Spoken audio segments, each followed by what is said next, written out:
Saudações a todos, sejam todos muito bem-vindos, nossos votos de muita paz. Estamos então em mais um encontro às sextas-feiras em que estudamos as obsessões nos seus variados graus e matizes e temos visto, entre outros apontamentos, o que nos passou Manuel Filomeno de Miranda no prefácio do seu livro, trazido através da mediunidade de Divaldo Franco, Nas Fronteiras da Loucura. Estamos justamente no ponto em que ele vai começar a discorrer sobre a obsessão por fascinação. Porque Allan Kardec, no Livro dos Médiuns, estabelece obsessão simples, subjugação e fascinação. Então, na fascinação, ele nos traz: estabelecidos os liames da comunicação, o processo continua no sentido de se firmarem os plugs do canal obsessivo no recipiendário, que a partir daí comparte as suas com as ideias que lhes são insufladas. Então é muito interessante nós analisarmos e compreendermos essa situação dos plugs, né? Então, se há plug, nós já percebemos que não é uma mente, simplesmente uma mente fixada em outra mente do encarnado no caso, né? Essa comunicação se dá através de plugs. Então, isso torna tudo muito mais complexo, né? Porque quando nós percebemos ali um processo obsessivo que está instalado, muitas vezes aquele obsessor que, digamos assim, ele coordena tudo por um determinado sentimento de vingança, por exemplo, né? Ele se serve de outros tantos que o auxiliam nesses processos. Então, e os pensamentos afins que vamos ali, digamos que estejamos sendo bombardeados em sentimentos angustiosos. Então, aquela angústia começa a crescer muito dentro de nós, tornando-se muitas vezes insuportável. E aqueles pensamentos angustiantes atraem outras tantas presenças com semelhanças de sentimentos, né? Então, isso que funciona como que plugs do canal obsessivo no recipiendário, que seria o médium, né? Que está recebendo toda essa carga.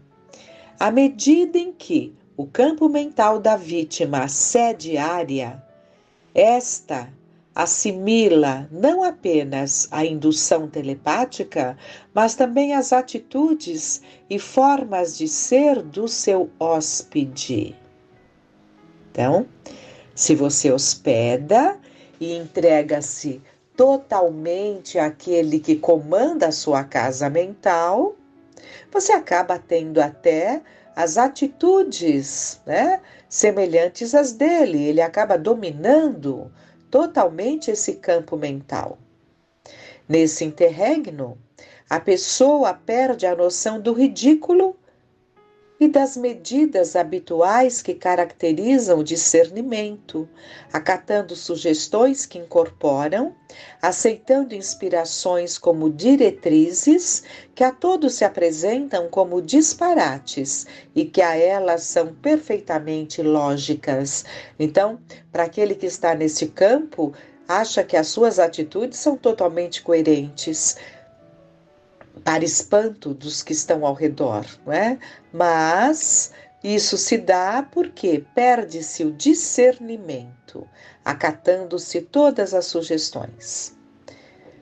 Porque conhecem as imperfeições morais, o caráter e a conduta daqueles aos quais perturbam, os espíritos inspiram e impõem as ideias absurdas com que objetivam isolar o paciente dos recursos e pessoas que os podem auxiliar, porque essas atitudes excêntricas acabam afastando aqueles mais próximos, né? Acabam se distanciando de certa forma, e tudo isso existe um objetivo para esse afastamento. É para que o obsedado, quanto mais solitário estiver, mais ele se entrega a essa situação. Insuflam-lhes o orgulho de missões especiais. Então, sempre pega o nosso ponto, né? Às vezes é a vaidade. Então, missões especiais, né? Então, pode-se sentir ali missionário disso, missionário daquilo, né? Então, missões especiais, camuflado, aliás, em humildade e passividade errôneas,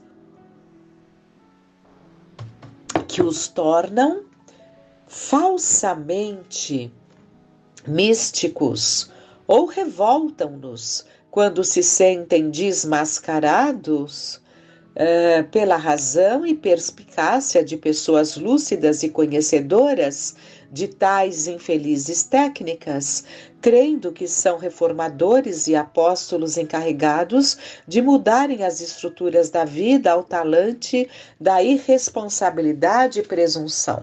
Isso acontece com muitos, né? Inclusive com muitos médiuns, que acabam achando-se ali os enviados e que só através deles chegariam as grandes orientações, e se alguém colocar ali que não existe razão naquilo que está sendo dito, aí acaba o afastamento, que é justamente o que se deseja. Enquanto se barafustam no pandemônio da fascinação de que se tornam fácil presa, desconectam-se as últimas defesas e arriam as comportas dos diques da lógica, dando oportunidade à incidência mais complexa da turbação mental. Bem se pode depreender das dificuldades que o problema sugere e impõe, por não se poder contar com o auxílio do obsesso. Né?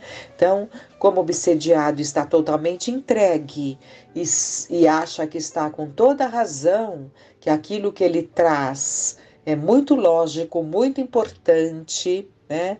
E que quem não está reconhecendo está totalmente equivocado, isso acaba realmente criando uma situação muito delicada.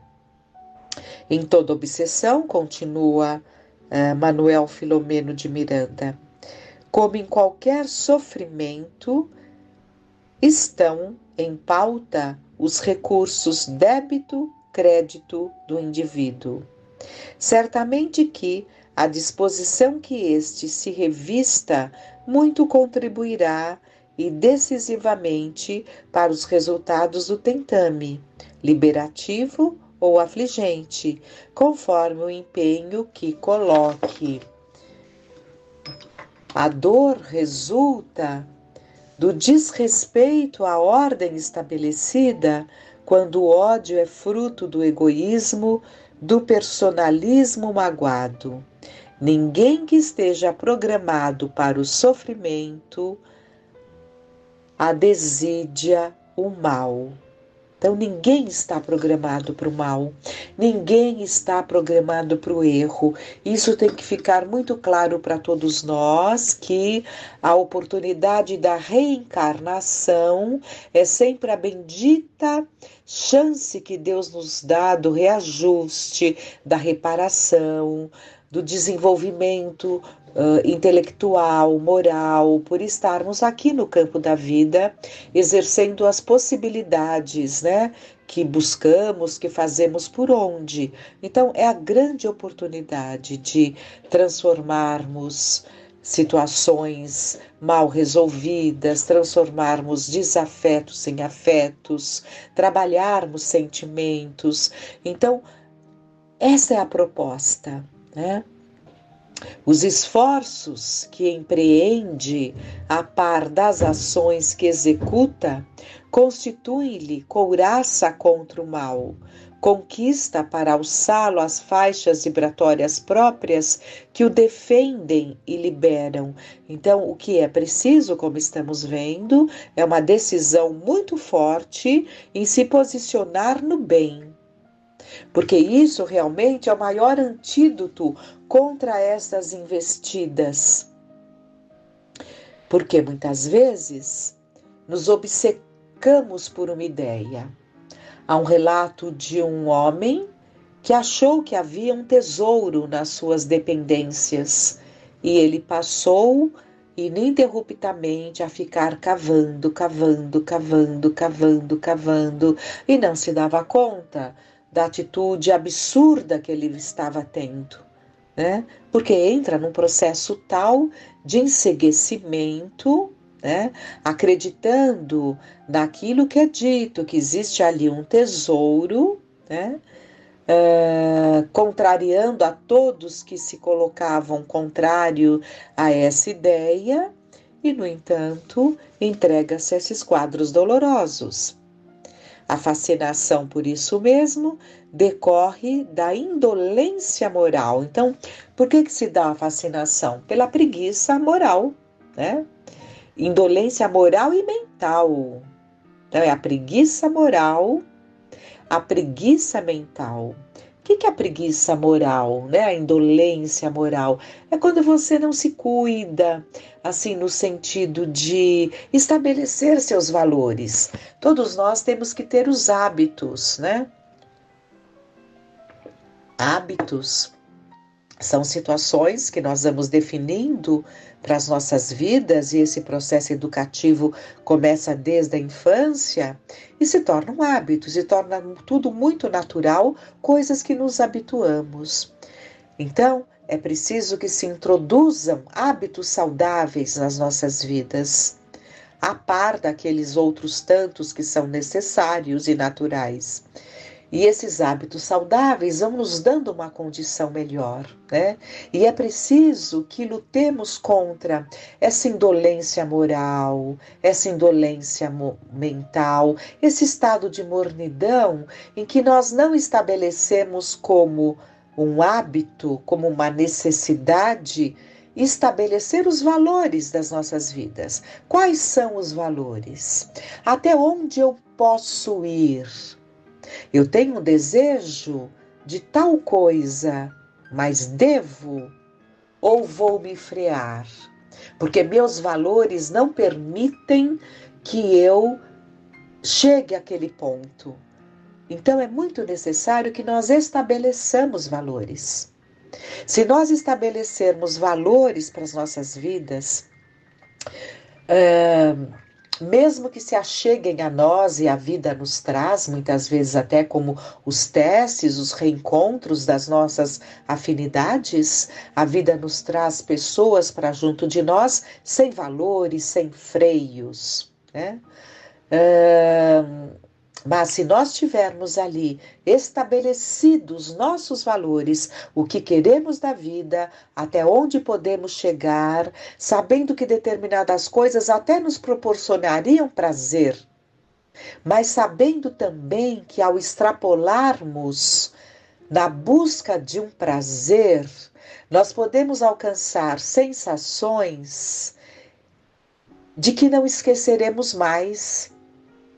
Então, de difícil retomada para uma vida saudável, porque vai ficar na nossa mente a recordação daquele prazer mais intenso.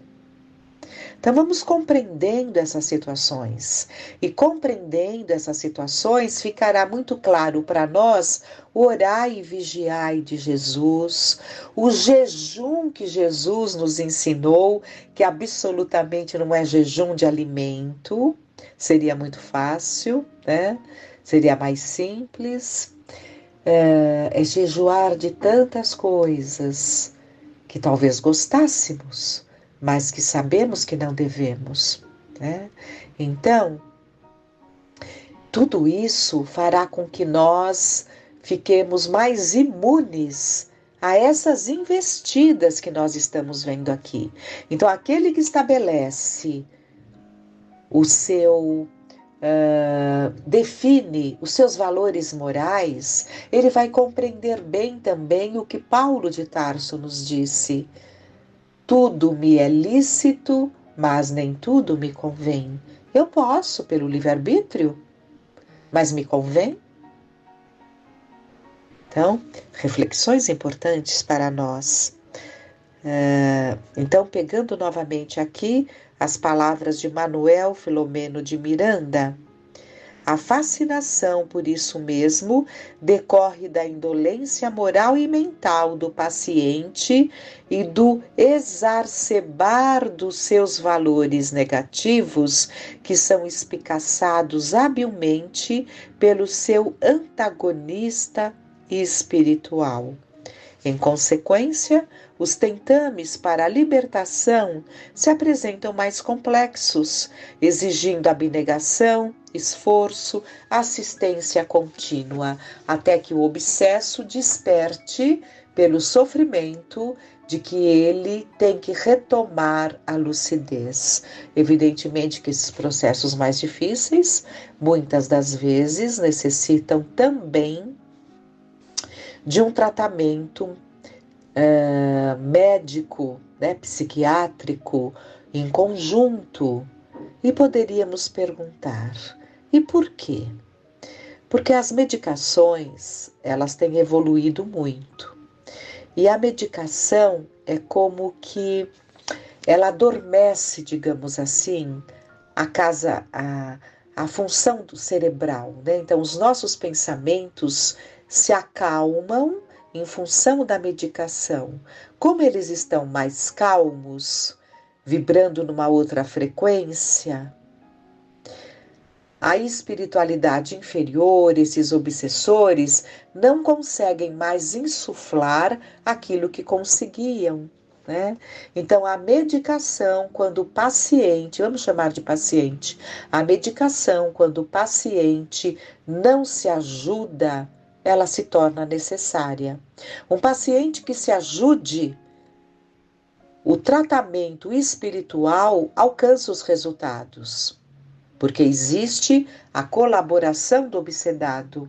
Agora, quando o obsedado não ajuda, entregando-se totalmente, então é preciso que se amorteça essa frequência dos pensamentos para que a atuação do espírito diminua. É claro que tudo isso é temporário, é provisório, mesmo porque uma medicação não faria efeito para uma vida toda. Então, há de se aproveitar muito a medicação, né?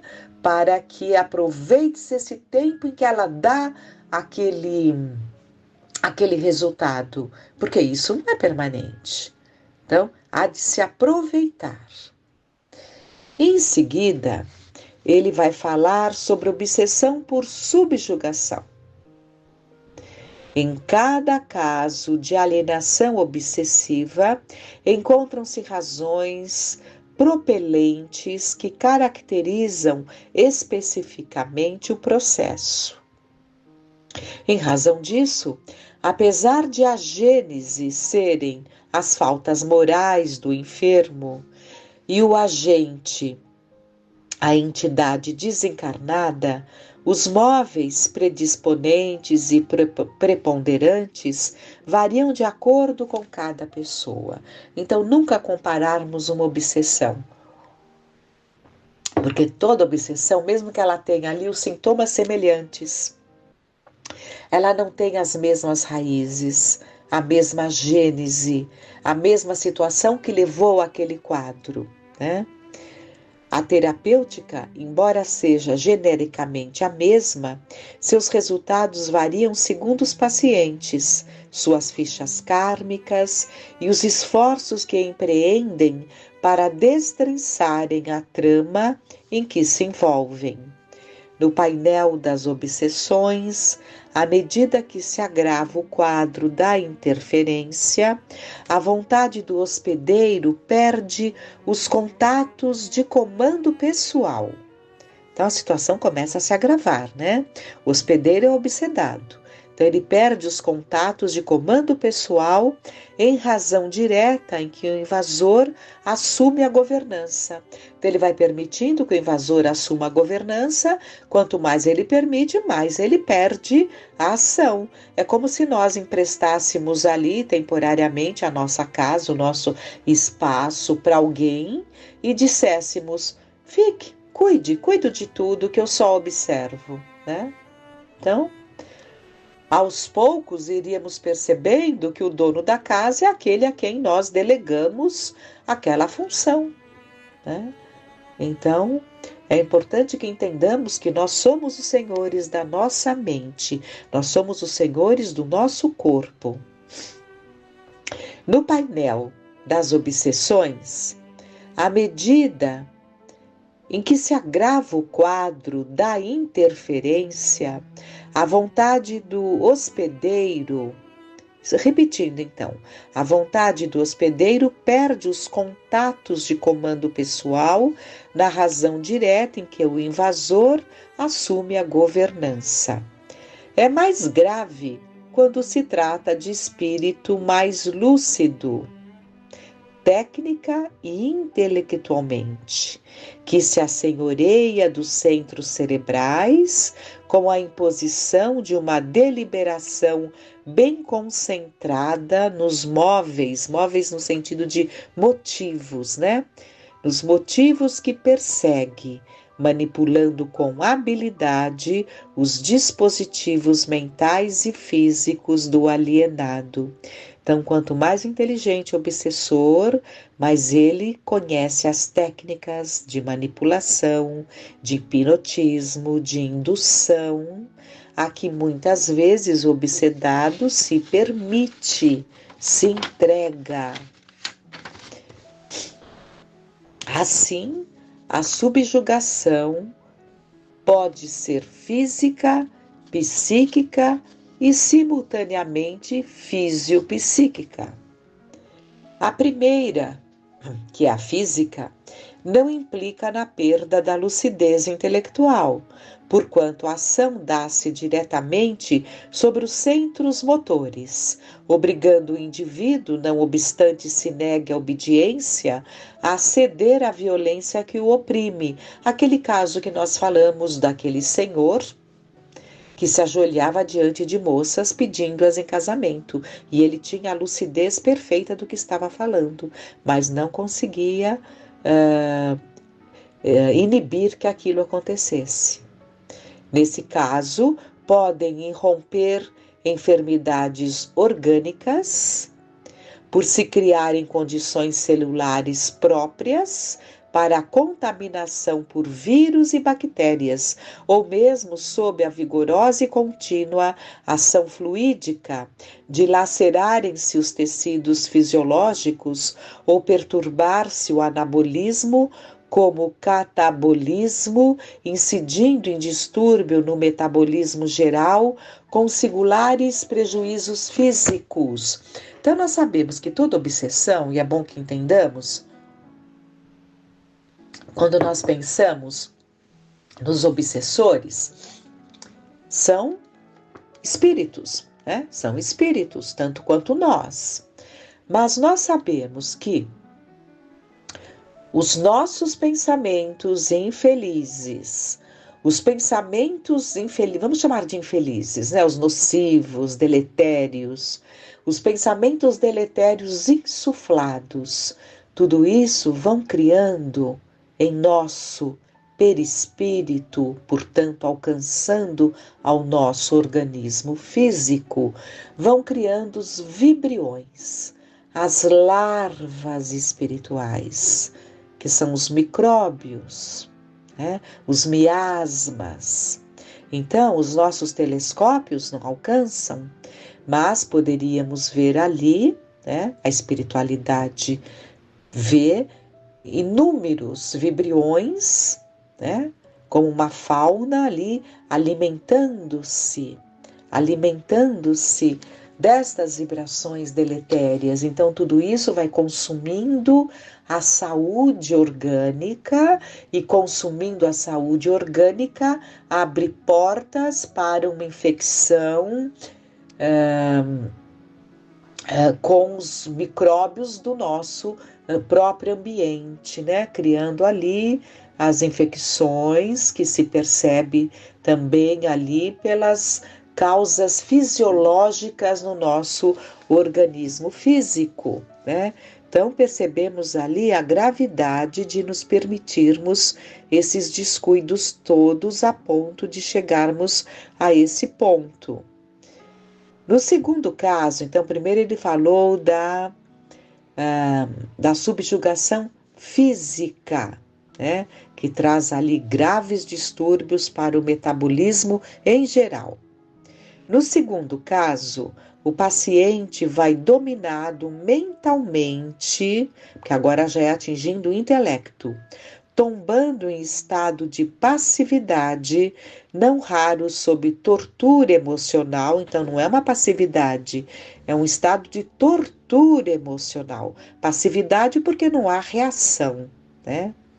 Chegando a perder por completo a lucidez, o que não afeta o espírito encarnado propriamente dito, que experimenta a injunção penosa pela qual purga a irresponsabilidade e os delitos passados.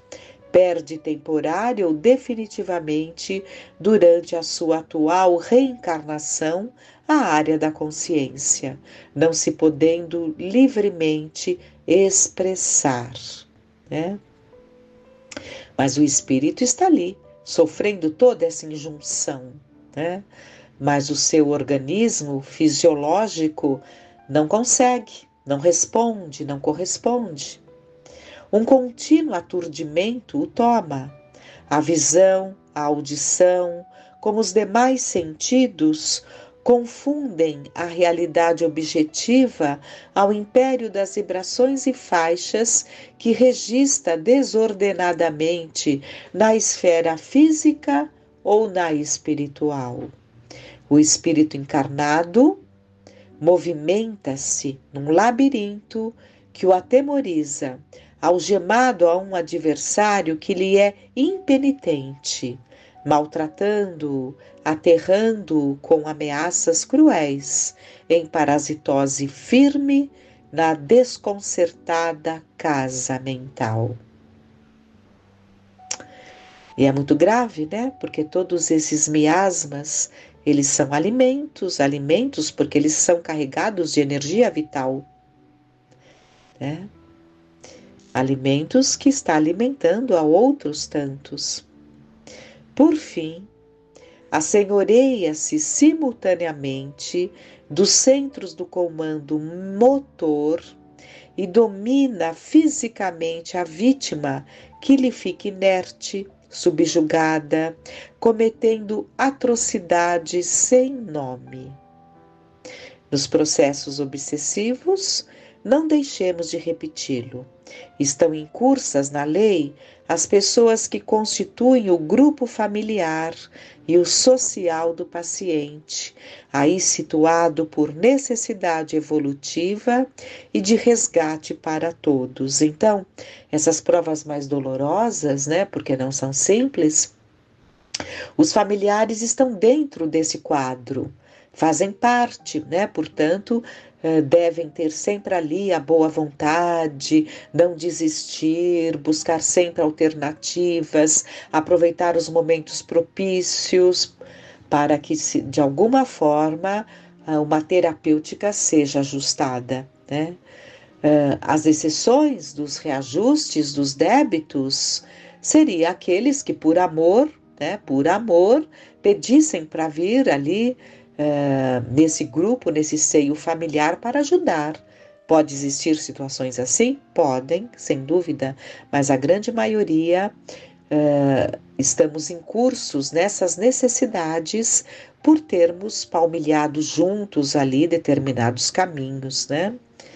e às vezes até proporcionado a este que hoje cuidamos, a essa dificuldade toda em que ele se encontra. Não se pode evadir a responsabilidade os que foram cúmplices ou coautores dos débitos, quando os infratores mais comprometidos são alcançados pela irrefragável justiça, reunidos ou religados pelo parentesco sanguíneo ou através de conjunturas da afetividade, da afinidade, formam os grupos onde são alcançados pelos recursos reeducativos no tentame do progresso.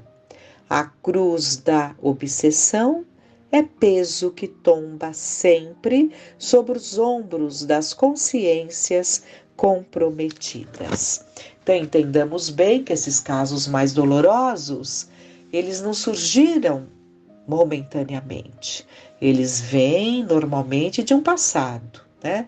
De um passado em que se criam ali aquelas condições de erros graves, em que depois vamos entregando o nosso pescoço, a nossa casa mental aos cobradores por nos sentirmos culpados, e com isso essa obsessão vai se instalando. Então são sempre casos mais dolorosos de acertos, né, necessários por desacertos cometidos. Então que fiquem essas reflexões e que fiquemos em paz.